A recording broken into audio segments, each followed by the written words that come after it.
Okay, here is the list of students in 7th hour.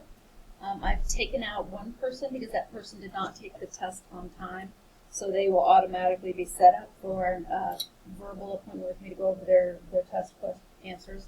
So since I already have one, that means I'm going to take the top 4 after I randomize it. So I just wanted y'all to see the names are there. And then again, I'm going to hit random, and the top 4 will get appointments set to meet with me to go over a couple of questions from the most recent test. I will set those for next Wednesday, and you need to just make sure that you look for those and pay attention and show up at your appointment. All right, here we go. Okay, so my top 3 are Cheyenne, Gabriel, Lillian, and Maddie. So, and that would be Maddie Burton. So I will get you guys set up and send you invitations to your appointment. Thanks, guys. Have a great weekend.